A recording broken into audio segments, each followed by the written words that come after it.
Hope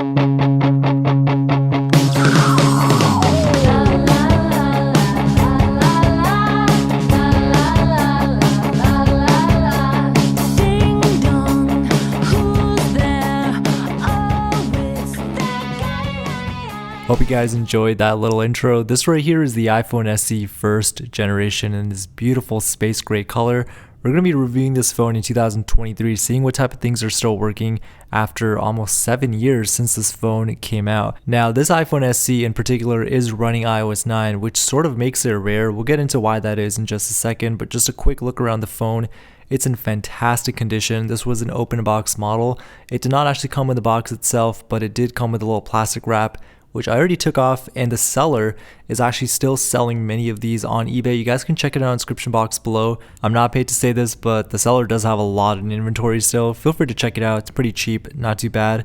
And the first thing I usually like to do with these type of videos to really get this phone working is to just put a SIM card in it. So I popped a Verizon SIM card into this device, but unfortunately, this phone did not activate. It did say searching for a couple seconds there, but no signal, which makes sense. The SIM card is very old, and I would actually urge not to put a SIM card into a device like this because this phone is running iOS 9, and this phone is also immune to the iOS 9 activation issues. So for those who don't know, the iPhone 6s and the iPhone SE, both of these devices will not activate on iOS 9.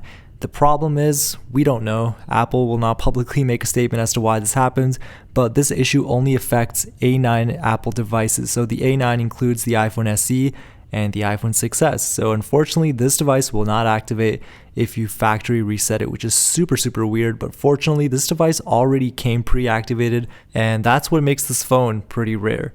But overall, this phone still works. You know, we're able to unlock it, we're able to set up Touch ID. I also managed to log into my Apple ID, like my personal Apple ID. So this is the one that I use to download all my apps off the App Store. And what's really cool is on iOS 9, you can actually still download some old applications, but of course, it's going to download the latest version of the application for that specific iOS version. So in this case, you're going to be downloading a pretty old version of these apps. And in most cases, these apps will not be usable. Like I just downloaded Zillow here and Zelle as well.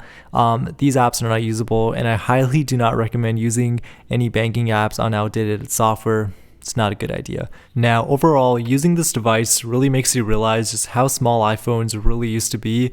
You know, comparing the iPhone SE against the 5S, you can see that there's so many similarities here. Of course, we had the dual flash on both devices, the Apple logo in pretty much the same spot. The SE did have the little SE badge at the bottom, and the 5S had the regulatory stickers. But other than that, you know, it's a pretty similar and familiar design.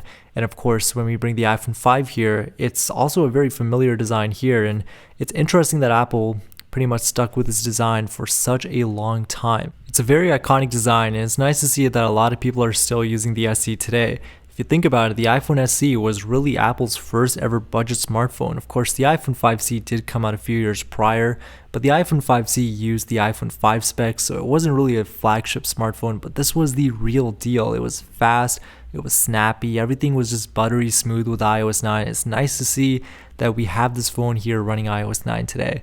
If you guys are interested, I'll have a link down below if you guys are actually interested in buying this phone for your collection.